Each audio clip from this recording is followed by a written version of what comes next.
Hello, everybody. Welcome to the Sunday service. We have a different face with us this evening. We've got Ian Hartup, who is going to talk about not all of them, but he's going to talk about some of the exciting new automotive releases this year. We would say cars, but we've got an international audience, so we have to say automotive.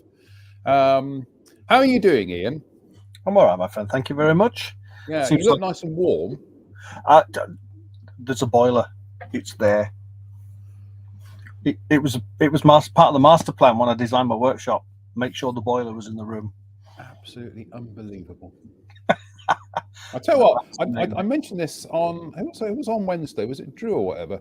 But I got this weird thing in mind because I don't switch the heating on until the evening, because I'm not royalty, And but there's a weird thing on my stairs is that when I walk up the stairs, there is a distinct warm spot, and I can't account for it.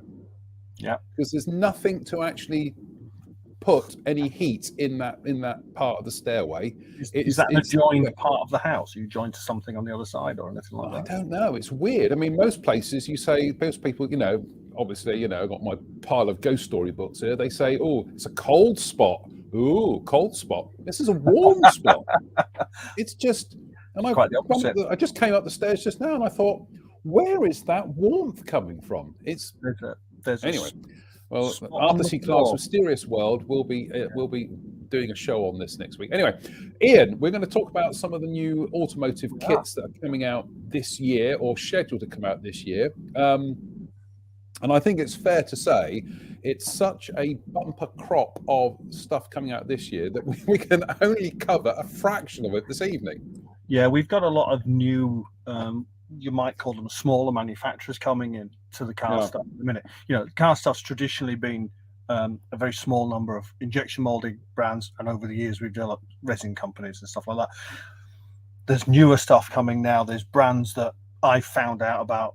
They might have been around for a while, but I found about them recently and things like that. So I picked a couple of those up. There's a very nice new injection molding brand, which I'll cover in a little bit of depth in a minute or two. They've got some very interesting stuff coming, and already with us, both of which are here. And there's something. But then you've got the traditional injection molders. Revell have got a nice list for us this year. Italeri have chucked a real curve ball in that's going to cost me an inordinate amount of money at some point. We're having a little bit of a renaissance. I'd like to see a bit more. There's one name that is noticeably absent from my review. We'll cover that at the end. Who's that then? Couldn't possibly comment. Airfix. If you're going to say Airfix, well, they're doing 43rd scale. Yeah, they're doing 43rd scale cars. I'll cover off something. I've got a couple of little notes to make. It's nothing overly controversial. Let me just say that. But no. I think all companies have to cut their cloth according to their according to their measures, and it just so happens that. I know people grumble. They say, "Oh, it should be 24th scale. Oh, it should be 32nd scale." Oh. Just so happens the 143rd scale stuff for Airfix is it works for them. So I have actually, and I will hold my hand up for this. I have actually now acquired one of them, and they are very, very nice for what they are. It's a traditional car collector's scale as well. Yeah, it's your was it Corgi or Dinky that was 43rd. I can never remember which one around traditionally. And so the diecast guy, it's a crossover into diecast, the French market and the worldwide collectors 43rd scale market is always buoyant. You look at the European diecast companies, you look at the Far Eastern ones, your Ixos and your Spark and people like that. One of them, I think it's Ixo, have actually managed to produce everything that's won Le Mans in 43rd scale. There's 100 cars there nearly, and they do a huge range of cars in massive liveries, and they sell for fun to the point at which, when if you want something specific and you haven't pre-ordered it, you're not necessarily going to get it. So as a marketplace, that's it. It's just there's a couple of things on this list that regrettably I'd have rather seen in an Airfix box. More covers, Well, you're getting the Bond bug back, so swings and roundabouts. Swings and roundabouts. Right. Let's dive into what you've got here, which is Ian's picks of the 2023 releases, or some of the 2023 releases. Some of this. Kick off first of all with that's the one. We'll kick off with that Ukrainian scale car productions. This is a Jaguar C-Type.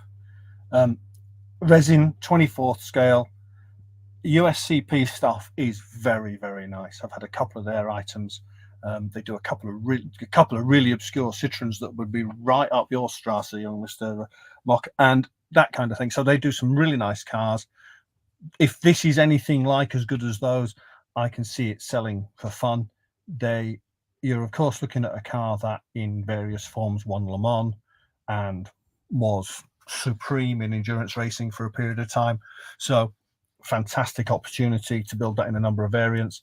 There's a couple of guys out there who I'm around who will tell me what I need to do to make it into a race car or vice versa. But that I'm looking forward to. I think that's a really good choice from them. They're going to be interesting. That's what I say. Won't be the cheapest thing you're ever going to buy. Won't be the most expensive, but it'll be very, very nice, and it will build reasonably easily for someone with a little bit of experience. So that's a really nice opportunity for them, and a British classic. There's a lack of sponsor. If you're building a racing one, all you're going to have is racing numbers on a choice of color. Makes it nice and easy. So no sponsorship issues and all that kind of stuff. So yeah, a really good choice from them. I'm really pleased. This is an injection molded kit, is it? No, it's resin. Oh, resin, right. Yeah, so but not resin at a level that someone who's built a few injection molded kits couldn't deal with. And 24 scale, I take it. 24 scale. Yeah, most of these are, and there's a couple of 12 scales in here. I'll bring your attention to them as we go along, because there's a couple of really choice ones in 12 scale this year, and a welcome return as well. So, right. So, anyway, very nice. Yeah. Right now, D Model. D Model is a very new manufacturer. They have already entered the market, and if you can come back to me, I will show you what they've entered the market with, because I have their first two releases on my bench. So, as if by magic, here's some I prepared earlier. So, new from D Model, and in the UK already, we have a Sierra Cosworth 4x4 in two variants: Rally Portugal and Rally Monte Carlo. These things are selling like hotcakes in the European and UK market at the minute, because up until now, the only way you were going to get a Sierra Cosworth 4x4 was the now quite venerable Tamiya kit, and they were fetching an enormous amount of money. This thing comes with beautiful decals and everything. So they followed on with that by announcing in the last couple of weeks to a month Escort Cosworth WRC cars. So we've the Rally Portugal one again, and the next one there we have a Rally Monte Carlo with the Repsol livery, which is lovely. I have memories of that car going past me at an immense amount of speed and making me very, very happy. And they've also announced at the same time some Citroens, which should be image 4. Here we go. So we've got the Monte Carlo 2007 C4, and also Rally Portugal 2009 and Rally Catalunya 2008. That's going to be a nice scheme. That's the Red Bull ones, aren't they? So yeah, nice cars. Really interesting scheme. Bit of something to do. Now, what you've got to remember, of course, is Bell Kits, which is a manufacturer I haven't got on my list at the minute because I couldn't get decent images of their new releases. Have also got the C3 in their range already, and they're also doing the Hyundai i20, which is shipping, I believe, and somewhere between the Far East and Europe even as we speak. So that should be on the shelves in the next 2 or 3 months. I'm looking forward to that one as well. In addition to this, D Model have announced some Celica GT4s. I don't have a great deal of information about those, but they're apparently midway between in production cycle these which are on the shelf and the Fords which have just been announced. So hopefully we'll see them middle of the year with the Fords towards the end of the year. So that's really cool. They're all new toolings. There's no carryover from anybody else's kits. The research on them is exemplary. Absolutely beautiful things.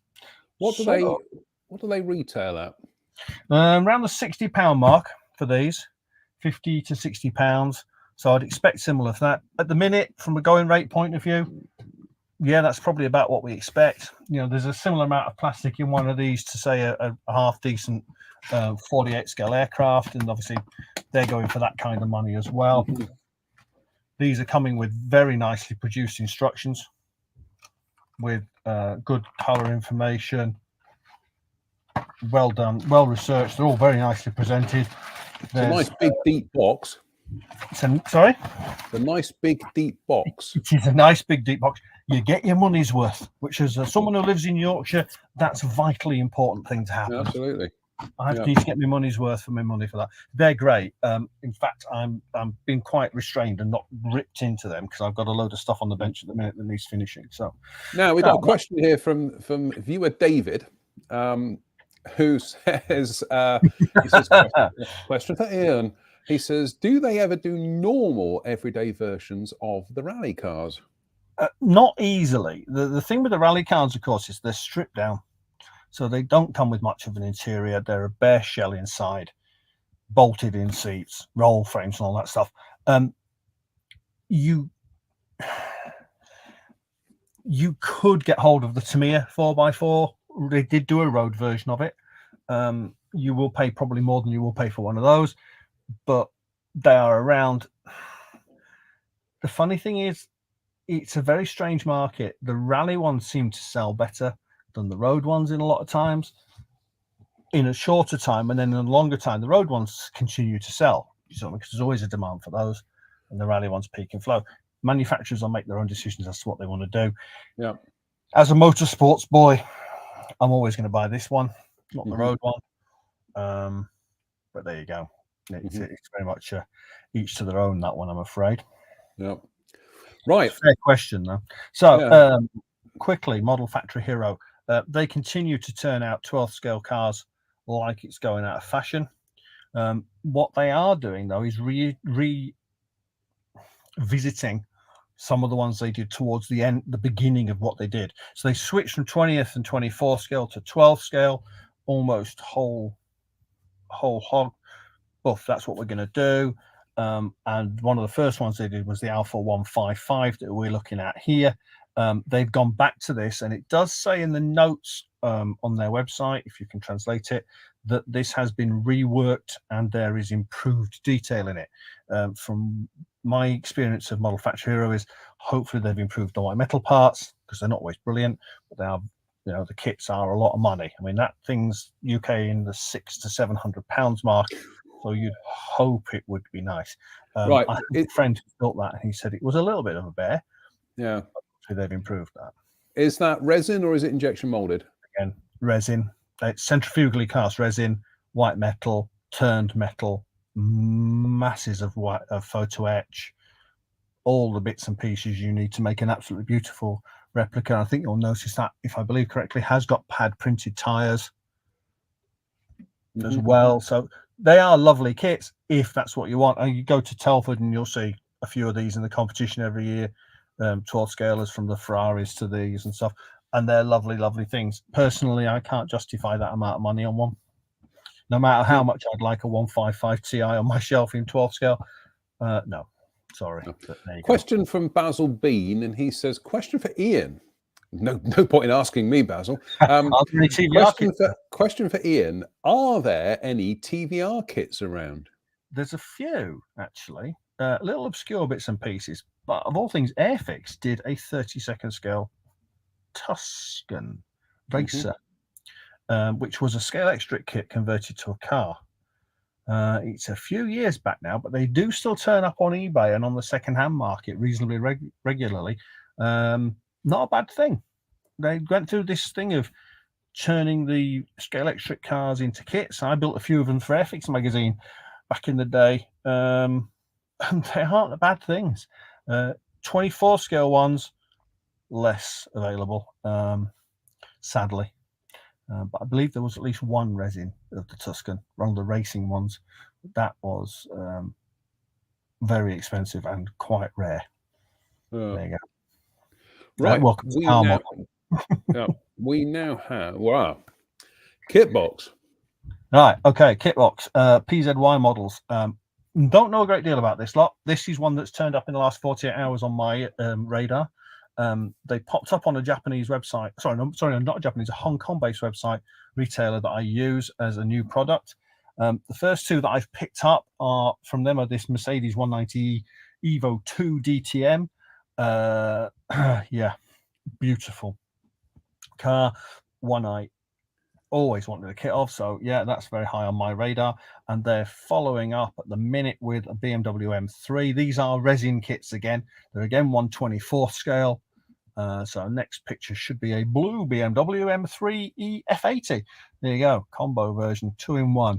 So that is going to be a big seller if it gets marketed correctly, because that car is a massively popular car on the road. So yeah, 24 scale, as I say, resin, photo etch, etc. From the pictures I've seen of them, look very well produced. Until I have one across my bench, which might be a little while yet, I can't really comment beyond that. But I think, from what I can see and the feedback I've read, very nice, very well produced. Mainstream now. So Platts, Nunu. Nunu is the automotive side of Platts.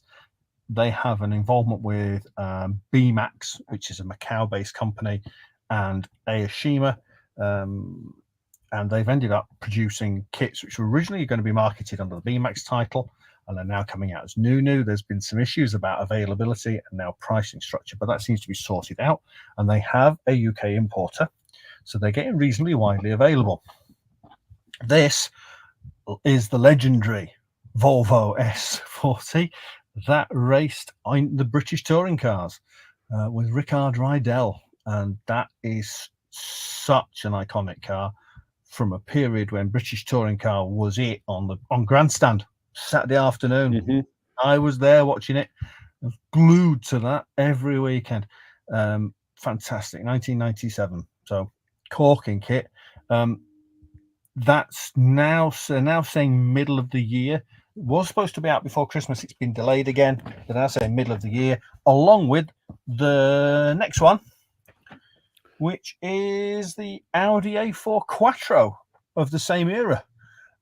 Equally important, equally good fun. Noticeably, they are saying on here that it comes with window masks, which the previous issues never used to do. So that's a step forward for them. Decal's always beautiful in these. Molding's very, very good, and they fall together. They are lovely kits to build. I've built several of them. They've got some nice old racing Porsches and stuff in their lineup. Fantastic. So that looks like it could be a big seller to me, both that and the Volvo. But the big one for me is the next one, and this is seriously going to be a big seller. This is the current generation. There is a new generation just coming in online of the Porsche 911 Racer. So this is the 991. I serve to be corrected there. RSR Racing. That is the Pink Pig tribute car that raced at Le Mans a few years back. There are literally hundreds of decal options for this car, because this is the massively produced, customer used racing 911 from the last 5-10 years. So from a reproduction point of view, all the Dempsey Proton cars, all the RSR cars, all the racing cars at Le Mans. I mean, there was 9 or 10 on the grid in 2019. So if you go over the period of time, you look at things like Daytona, the Macau races, all that stuff, all of this car in this plastic, which should be in the next image as well. You'll get some renders to show you what you're going to get. There you go. Absolutely brilliant. From a manufacturer's point of view, that is a no-brainer, because you can reissue that kit every 3 to 6 months with a new decal sheet in it until the dawn of the next millennium. Well, I was going to say that's the automotive equivalent of a Spitfire. Yeah. I mean, the Porsche License 911 to in money. racing format, you've got 50 years now of racing 911s going back into the late 60s. Yeah, if you could cover the basics, shape, wing, etc., and just put new decals in them and just roll and roll and roll, and you've got a new kit 2 or 3 times a year of each variant. Yeah, because idiots like me will buy all of them. But there you go. Now, BMAX announced a 12th scale kit about 18 months ago. It now appears to be coming out under the new banner, and that is the Lotus 99T. And here is a piece of artwork that they've supplied today. So Lotus 99T, as driven by a certain Ayrton Senna, although number 12 I don't think was his car. I think that was one of the Japanese drivers whose name has now escaped me. Camel sponsored in period. I very much doubt you'll get the camels on the decal sheet. More likely I'll have to buy an infill sheet for that. But looking at that and my knowledge of the car and the reference material I have, that looks absolutely spot on. Absolutely spot on. What I would say is, don't wrap that front monocoque in modern carbon fiber, because it isn't. But there you go. Beautiful, absolutely beautiful. And in 12 scale, around the 200, maybe 250 pound mark, it'll still sell in droves. Is that injection molded, or it's fully injection molded? Fully injection molded. Yeah. Major release. That's, if you think about it, when did Tamiya last do a new 12 scale car, racing car? Yeah, it's a while back. Heller have done a couple, not particularly successfully, I have to say. So realistically, 12 scale has been the domain of people like Model Factory Hero and the like. That as an injection molded all new 12 scale kit of a Formula One car is a big step for them. I hope that it is massively successful for them and that they do several more. I'd love to see a full selection of Ayrton's cars in 12 scale in injection molded plastic. That would fill tables at Telford and the like for years. Yeah, I'm just looking on their website here at the moment, and they've got. I'm just having a look. Okay, I've just hit the all scale, and all it's given me is 1/12 scale. So it appears they only do one kit at the moment. Let's have a look. That's it. Oh no, they do a Peugeot 306 Maxi Evo 2, Toyota Carina. That's 24th. Yeah. Volvo. Okay, what we'll do is we'll put the link up on the page for this, because there certainly appears to be a lot going on there. So I think in the UK they're imported by Tiger Hobbies. Right. I think that's right. In fact, I'm very sure that's right. They are reasonably widely available. If you wandered around Telford in November, there were many traders with BMAX and new kits on their display. There's a Lancia Delta S4 Integrale in a variety of schemes. There's other bits and pieces. Some I've got some of their BMWs. In fact, I've got a pair of their BMW M8s at the minute that I'm converting to Le Mans standard for the 2019 grid that I'm working on. So they are widely available. Their early kits were a bit rough and ready, but they were still head and shoulders better than a lot of the competition even then. Their latest generation kits are absolutely beautiful, and they are engineered very nicely, and they go together really well. Value as well. Right, let's go on to. Oh no, that's the Ralph Ehrman obituary. What happened there? Don't know. There we go. Right. There's another picture. So Tamiya, talk about 12 scale. Here we go. So Tamiya are reissuing their Lotus 78. This is 12th scale ground effect Lotus, probably one of the most famous Lotuses of all time. Again, it's a reissue from, I want to say early 80s, maybe a little bit before that. I don't know. This is really nice, but they put photo etch in it. They cleaned the tooling up. Apparently new decals, which will no doubt not include the JPS titling. Again, I know from what I've read that a number of manufacturers are issuing sheets for those, supplementary sheets. So if that's your thing and you want to make a JPS Lotus, there's your kit. I had a die cast one of these at some point in my childhood that went everywhere with me for about 3 years. So this is a car that's close to my heart. Again, you're looking in the £100 plus mark, but it's 12 scale, it's injection molded. It's, to me, it's a lovely thing to build, and no doubt you will enjoy it immensely. There should also now be a very surprise release from Tamiya. I've lost him.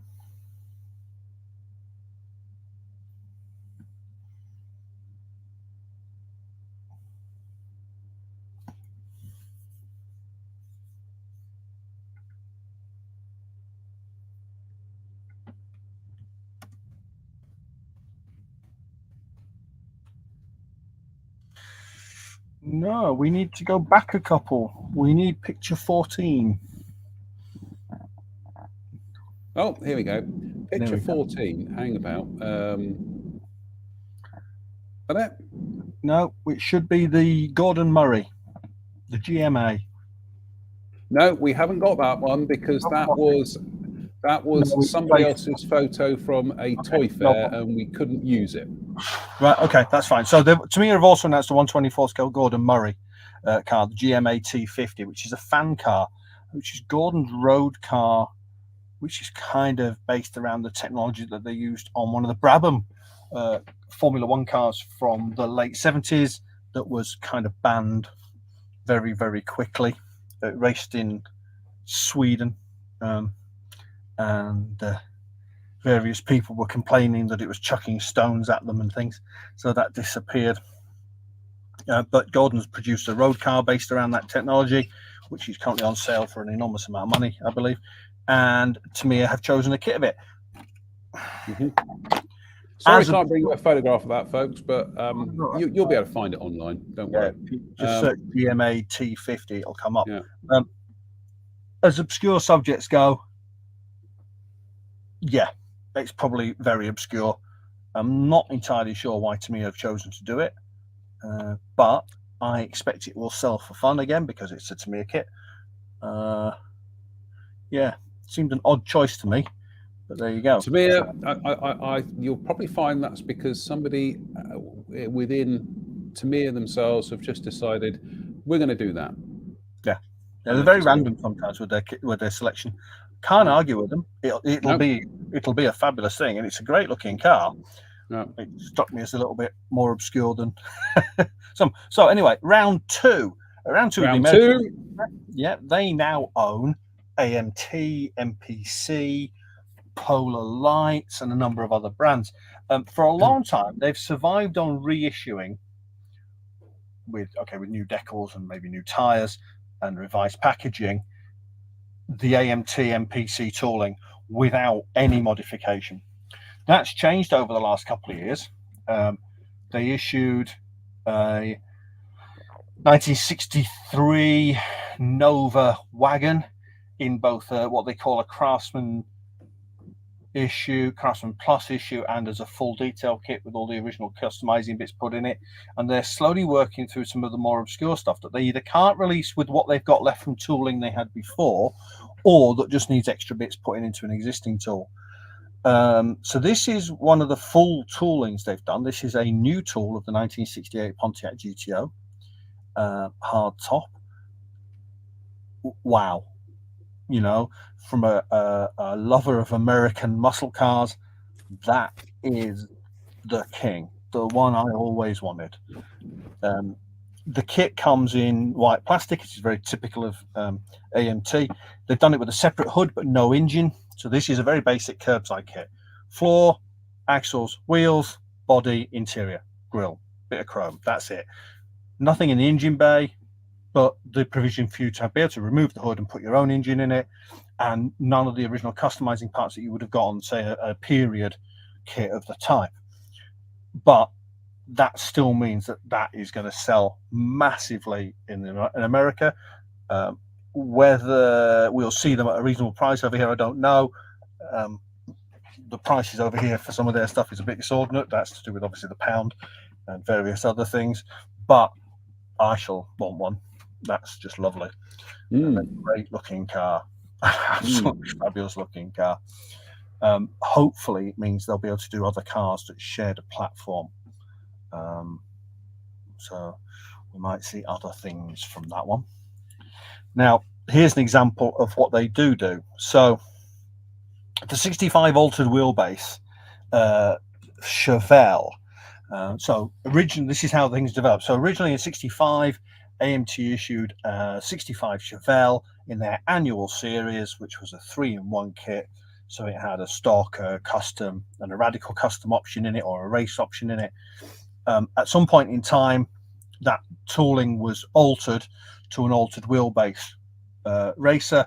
So the chassis was shortened, the wheel arches were moved on the body, and it was produced this drag racing altered wheelbase racer. Unfortunately, later on, that tooling was then modified to something else, and I really can't remember what it was, which I'm ashamed of, but in such a way that they couldn't go back to the altered wheelbase. So they had a tooling with interior, chassis, wheels, all those bits on it, and no body shell to go with it. So to get around that, what we have here is a recreation of that body shell, corrected to the altered wheelbase format. I believe new glass and tires, some revised chrome work, new decals, new boxing. The box in that is an original box from about 70, 72. That box is worth a stupid amount of money on its own, let alone the content of it. So yeah, that's going to be coming into the market. And again, obviously the American market will absorb that in huge quantities, because it is one that I've been screaming out for a long time. AM Round 2 have really, if you're into American muscle, if you're into custom, if you're into those kind of kits, those annuals and stuff like that, they've really got an enormous tooling bank to work at. Some of the stuff that's been coming back over the last 2 or 3, 4 years in boxes hasn't been seen in decades, and they are cleaning the tooling up. They're putting new tires in that are appropriate. They're pad printing. They're doing new decal sheets, new boxes. The concept around them is just lovely. It's a bit of nostalgia, but at the same time, they've done what they can to make them more modern in feel, and all power to them. In America, the prices are about half of what we pay over here, but there you go. Such is life. I've just been, as you were talking about that, I was just having a quick look on a similar vein, and perhaps we'll look at this at some stage in the future. I was just having a quick browse of the Atlantis model. Ah, yes. Now I wanted to come back to you at that. I've got one over here to show you in a minute. Oh, there you go then. Right, there we go. I've got 4 or 5. We can cover that. Here's one we prepared earlier. Yeah. Do you want to do that now, or? In a minute. I'm going that way. He's going that way. Right, fine. Oh, so Atlantis, when Revell or Hobbyco America failed, the tooling bank that belonged to Hobbyco included Monogram's historic stuff, Revell's historic stuff, a load of Aurora gear, all sorts of interesting subjects, some really nice bits and pieces. And it got split up. So J.R. Silvinus, who is a producer of NASCAR models, acquired the old Monogram and Revell NASCAR toolings wholeheartedly. And he's been reissuing those. Oh, they've been issued for a couple of years now with new decal sheets in them, new packaging, revised glass, new tires.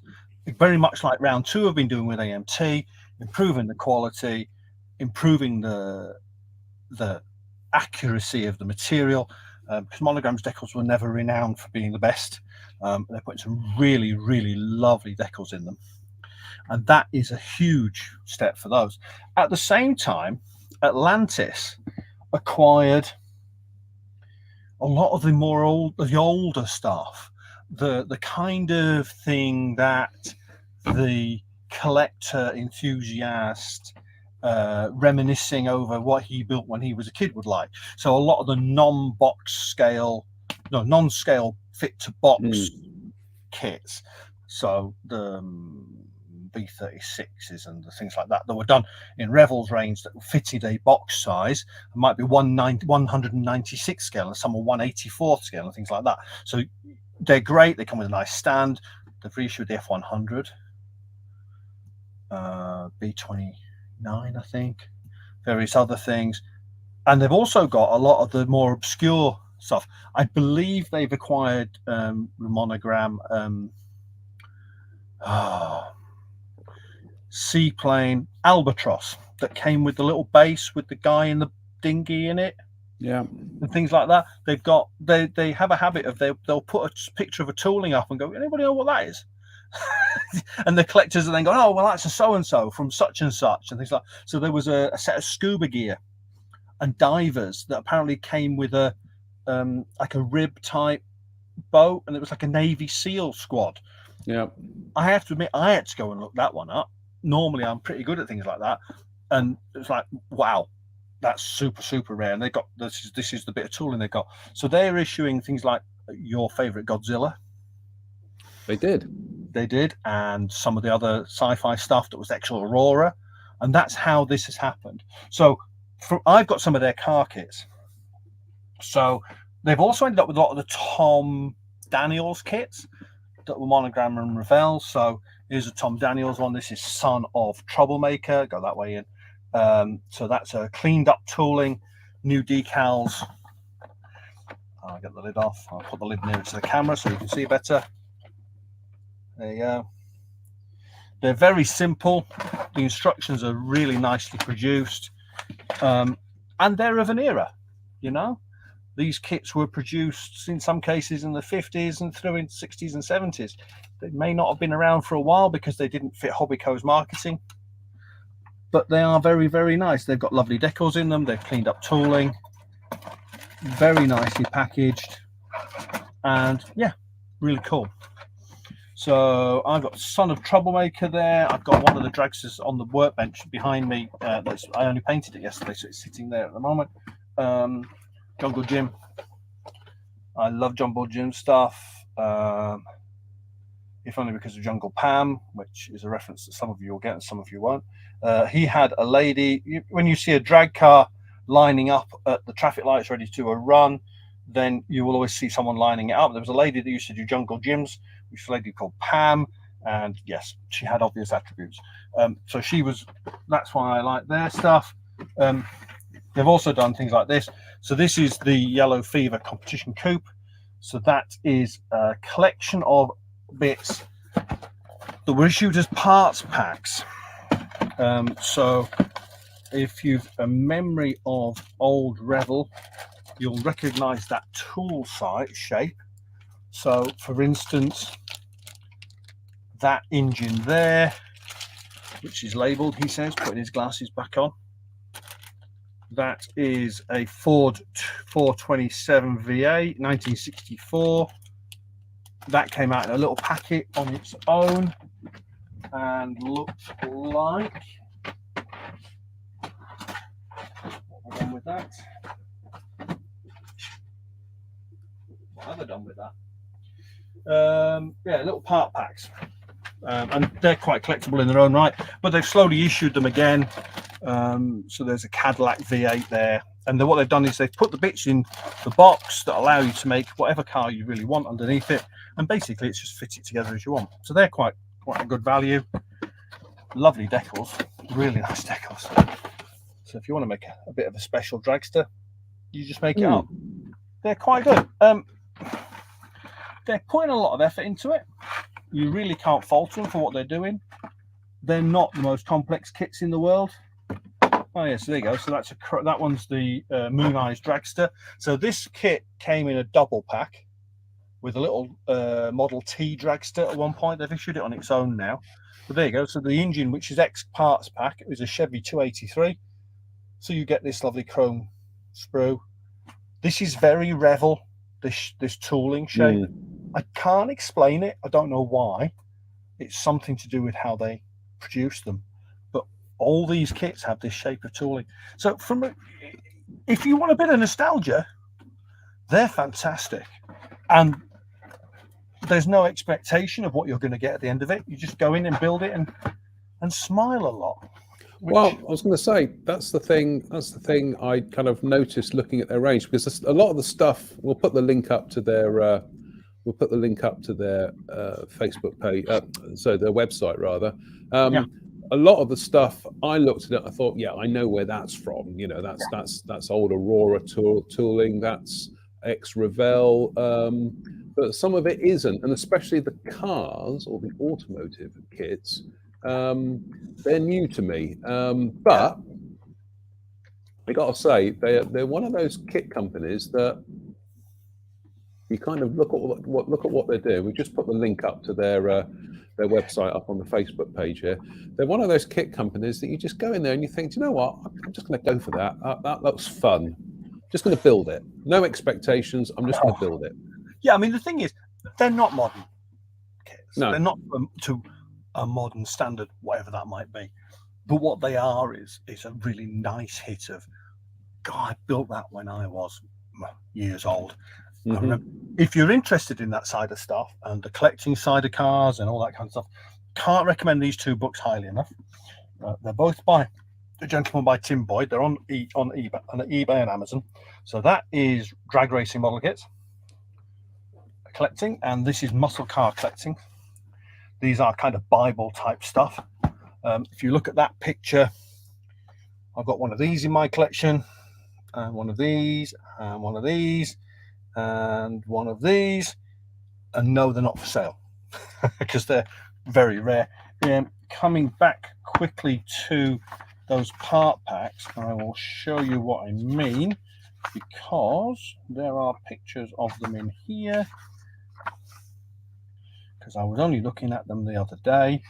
He says, actually, I'll tell you what, I'll put them on the group on the Facebook page later on, rather than sitting and flicking through a box, because that's not the best telling, is it? No. Shall we crack on with Italeri? Yeah, let's crack on with Italeri. Now, what have we got here? We've got Italeri have decided to further denude my wallet. Now, some people were saying that the Lancia was announced last year. Which one? The Delta Integrale? Yeah, the one at the bottom there. Oh, the Stratos. It wasn't. It was mooted last year. I don't know whether it was in the catalogue last year. I have no recollection of that. The Stratos, the Integrale is out in another livery. So this is the one I've been waiting for. This is the Sanremo Rally livery. There are a few detail changes between this car and the one that's out and about already. But the Stratos, oh dear. Yeah. Those of you, anybody who knows me knows I have a real issue with, I think, with the Targa Floria. Targa Floria is a road race on Sicily, or was a road race on Sicily, and then became a round link to the World Rally Championship through the 70s and 80s. Stratos was king in the 70s on the Targa Floria and the Targa Rally. So, yeah, that's a real issue to me, that one.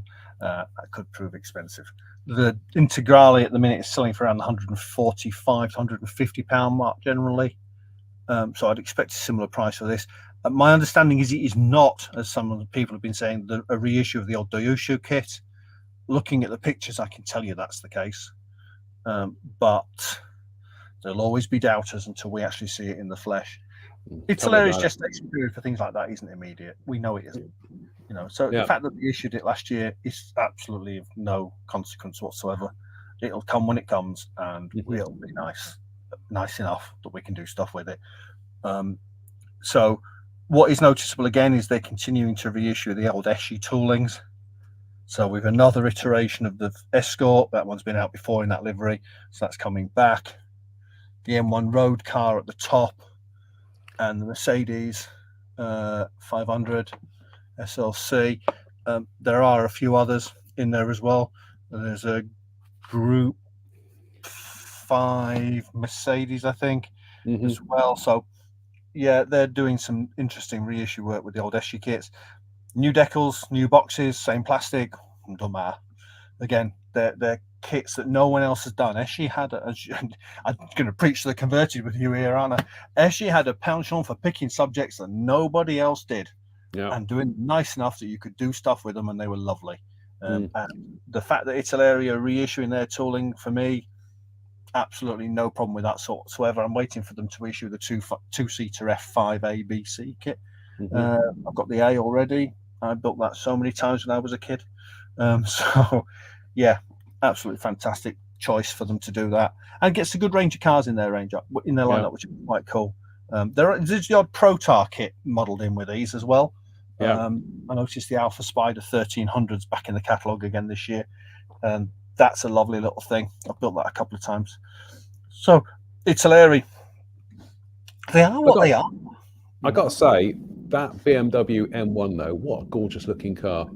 For somebody like me who has a natural inclination to be sneery towards BMWs, that's a fabulous looking car. That was a car that looked fast standing still, if you know what I mean. You know? But then I like they got the Mercedes-Benz 500 SLC there. I mean, that is just pure class. It really is. It's just these. I don't know. Perhaps it's the dreaded thing of nostalgia, but I just think these cars just have such a kind of like they've got such class and beauty to them that I don't think a lot of the modern cars anywhere near touching. But hey. No, there's very few. You look at the modern cars, and they are very much aerodynamically driven. Very much samey. Yeah, that Gordon Murray is going to stand out in the crowd. McLaren have gone out of the way to try and get a bit of character into their cars. So, for instance, I mean, I've built the Revell McLaren 720. And that's a battle of a kit, but it's a fantastic car when it's finished. And they have a little bit of a standout. But if you lined up a load of Mercedes, BMWs, and the like, and took all the badges off them, you wouldn't know difference.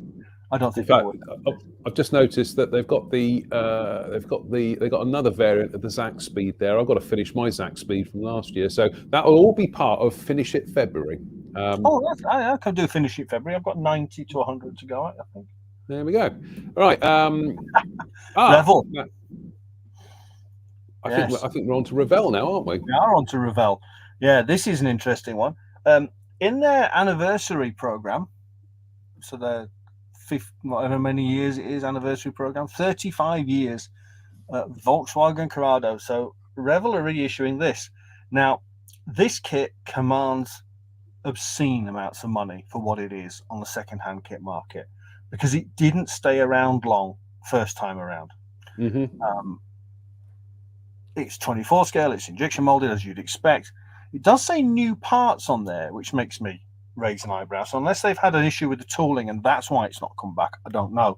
But that kit will be snapped up by idiots like me, who are desperate to have built something they built however many years ago.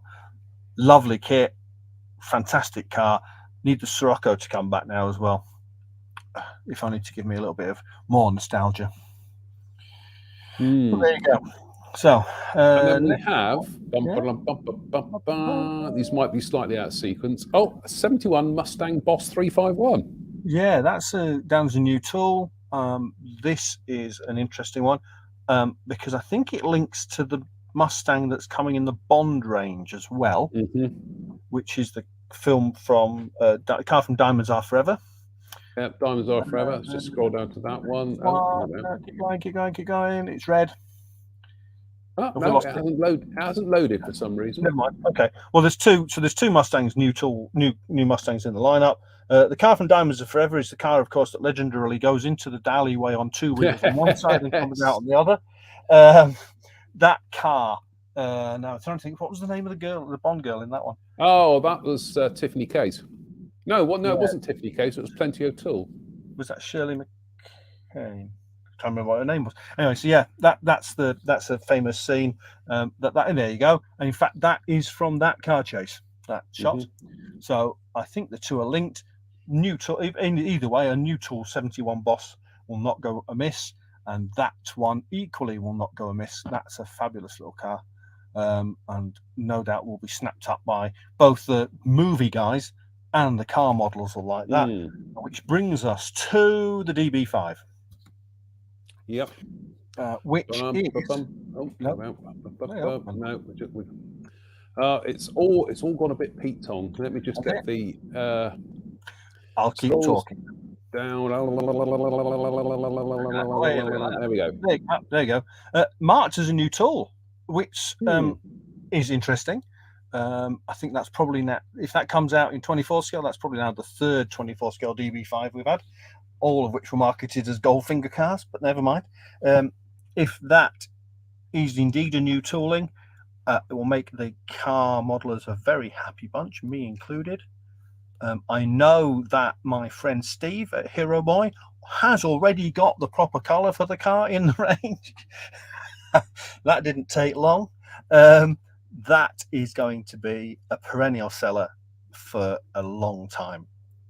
And it will be interesting to see if it then gets rebranded to Skyfall and all that. Yeah, as I say, that you can pop that back into Thunderball. Then you can pop that. Then you can fast forward to GoldenEye, Tomorrow Never Dies, Skyfall, Spectre-ish, and then No Time to Die.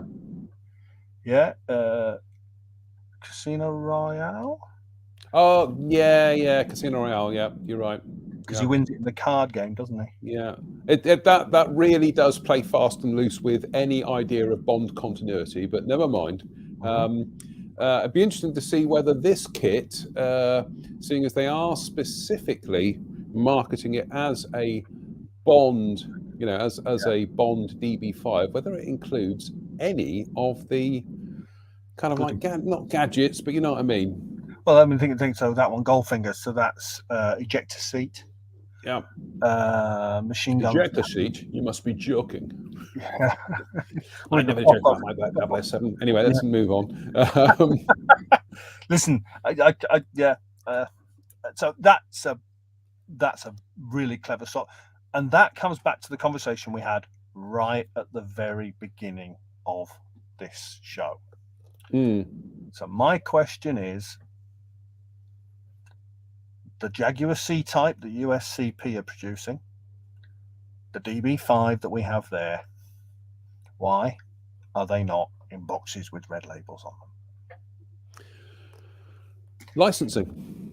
Yeah, I know. Licensing. I know what it is. I know it's cost and budget, but this is my plea. I've been pleading with them for years. There are a huge number of British, both racing and road cars, that deserve an Airfix box around them in whatever scale they come, be it 32nd, 24th, 43rd scale, doesn't matter. They deserve an Airfix box around them.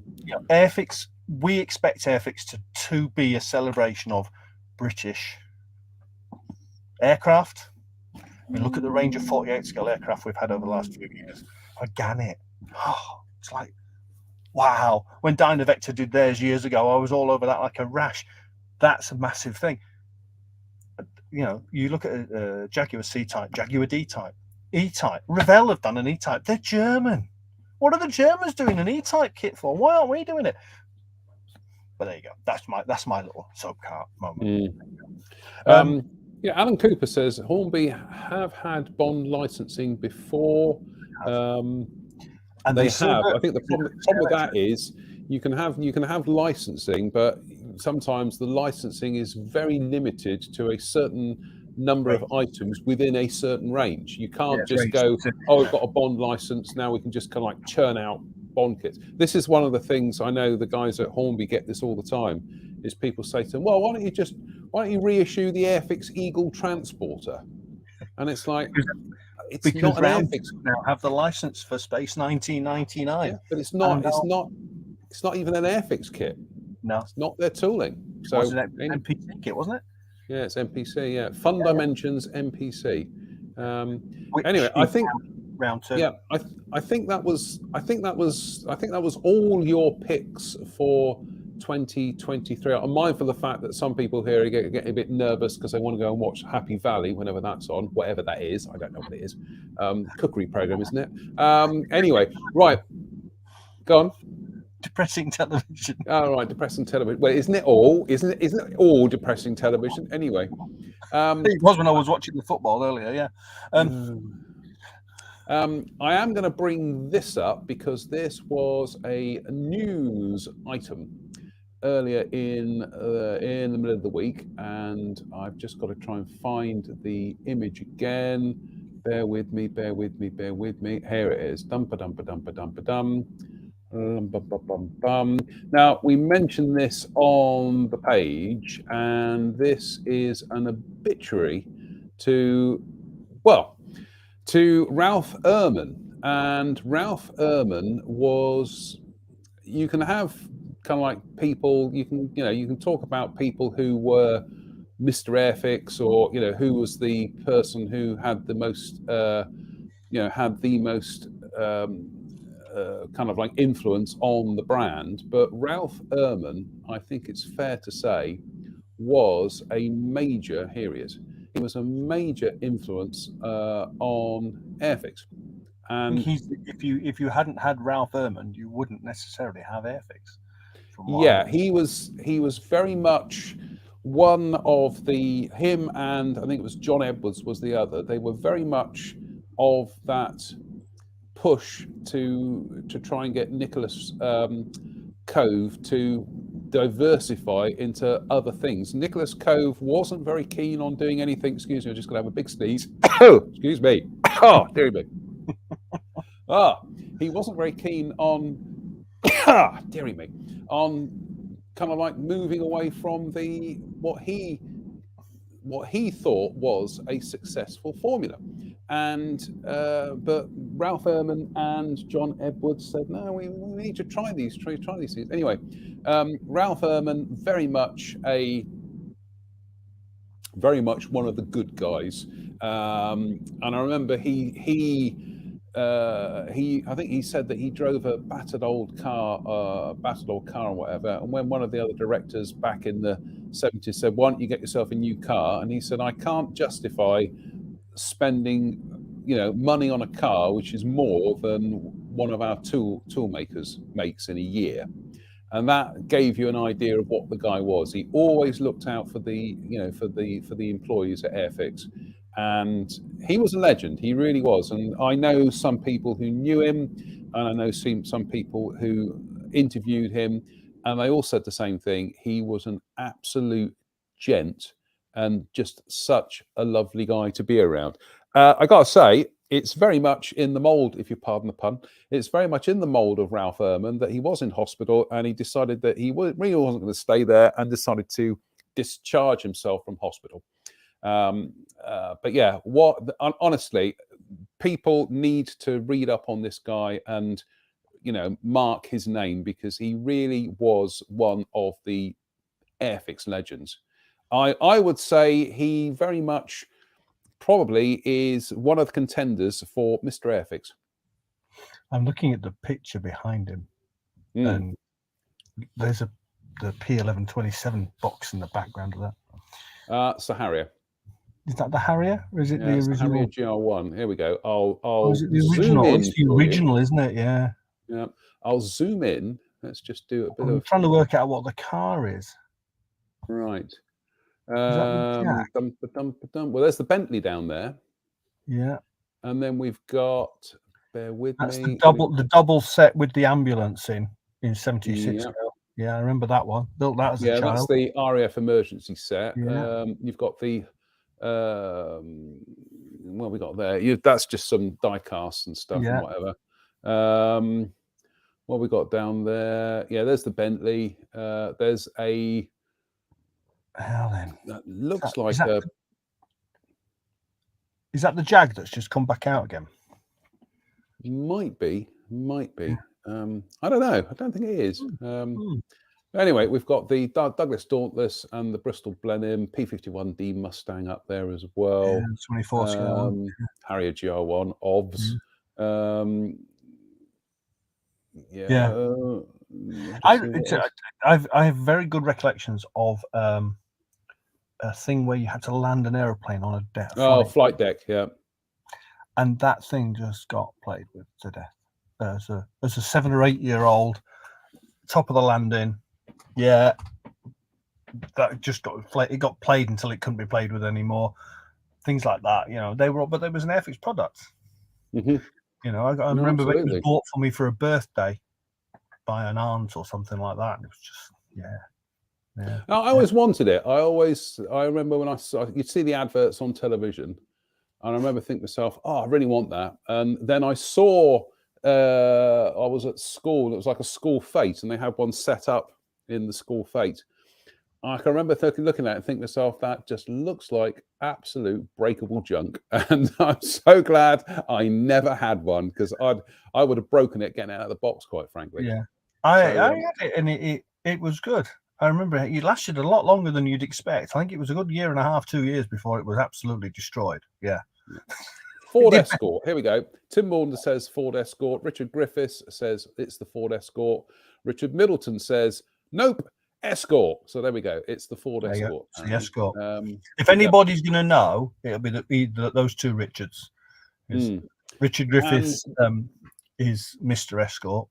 Now, I will just say, before we leave tonight, Ian, because I am going to have to go in a second now, but this is my highlight of the Airfix Vintage Classics this year, and it is, I think we all know what it's going to be. It's going to be that.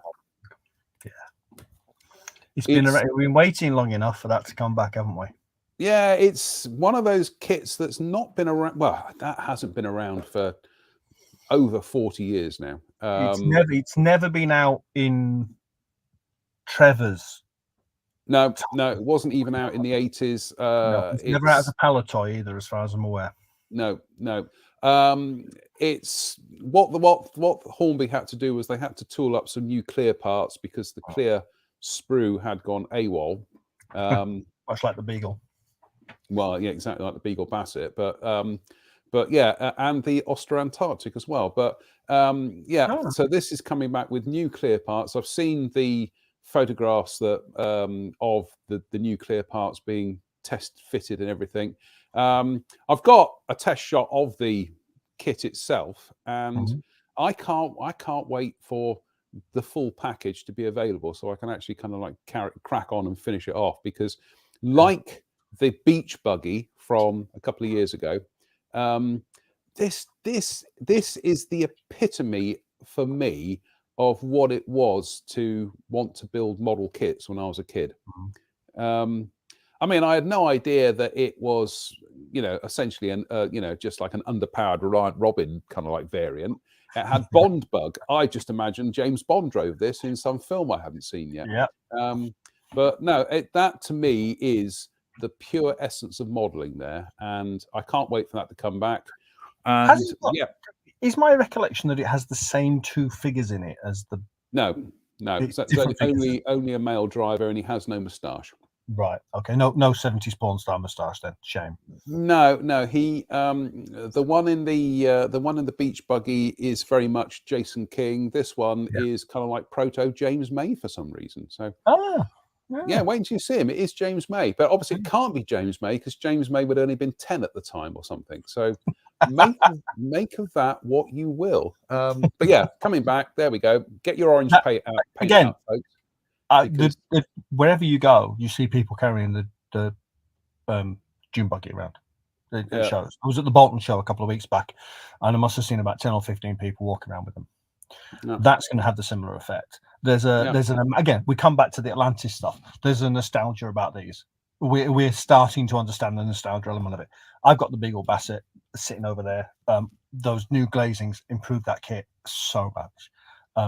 If the glazing in that is as good as the ones in there, be a very happy boy. I'm pleased to see the Ulsters coming back. Let's see if they can do similar things with the Defender. That's a nice one. Well, actually, they did tool some new glass for that 15 years ago, because that was Alright. another one where the clear sprue went missing. But the difference there was, I think that was very much tooled back in an era when everything was being drawn on drawing boards. So I think Yeah. it could be done better. Let's put it that way. Interesting. Ian, we are out of time, unfortunately, because I could carry on talking about cars and things and whatnot. But we will get you back on the show very, very soon. Probably because we've there's still more car stuff coming out in 2023. And I know you. If I say to you, pick a theme, you just be like, yeah, easy, and that's it. You're off. Well, I'm a mate of an anorak, he says. Understatement of the day. You are amongst friends here this evening. Let's put it that way. I love the historic side of the modelling. The history of the kits and things like that is very much in my genre. So, yeah, I started that AMT thing, never even got to MPC, and a lot has been learnt since then. I now have some interesting pre-AMT information that makes a lot of sense in retrospect. So, yeah. Well, I'm kind of like going through the Atlantis range, and I'm going through the some of the other older Revell stuff as well. But I have definitely got to build a dragster this year. I've definitely got to do one. It's kind of like it's a legacy of my late uncle Roger, because he used to build them and whatever. Here's your challenge then. I will give you a challenge. Right. So, Telford this year, the IPMS Hot Rod and Custom Cars SIG is Straight Line Racers. I expect to model on that table with your name next to it, Mr. Mock. Okay. Yeah. Fine. Right. We'll do that. Oh dear. No, that's fine. That's fine. I'll just pick a really easy kit and build that one. Well, as long as it's a straight line racer, dragster, that'll do. It can be anything from street rod to rail to whatever. Interestingly, they've issued the 16th scale green. Green elephant, something like that, which is another Green one. Hornet? No, not the Green Hornet. One of the dragsters of Atlantis. That's on the website. That's an interesting one, and it's dirt cheap. Just thinking on, I believe Dave Coley has imported some of the Atlantis kits because they are on eBay and places like that at the minute. If you look around, and at reasonable-ish prices. Green Elephant. Green Elephant. Green Elephant. And talking of green, there is still a car that I want to build, and I'll have to kind of like call in some favors. But that's the big Airfix Bentley. I really want to build one of them. I'm saying nothing. No, I started that kit 3 times and never finished it. Yeah, well, it's perseverance. That's all I can say. Ian, it has been a delight to have you on this evening, and we'll definitely have you on again very, very, very, very soon. Cool. I love it. Big thank you to everybody who's tuned in tonight. See, a lot of people, a lot of love for you out here. I've got to say that. Got quite a fan base. Well, yeah, they've let to learn. It's mainly one person, but you've got quite a fan base. So there we go. But no, Ian, thank you very much for coming on tonight. Like I say, we'll have you back on again at some stage in the future. Thank you to everybody who's tuned in this evening. I'm sorry we didn't get around to a bit vision on now.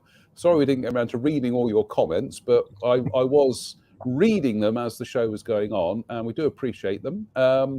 We will be back on probably Wednesday. I'm trying to think who's available on Wednesday. Yeah, we'll be back on Wednesday. Until then, it remains for me to say thank you very much. Build a model, for goodness sake, and we'll see you in the week. So until then, stay safe, stay out of trouble. Bye for now. Night.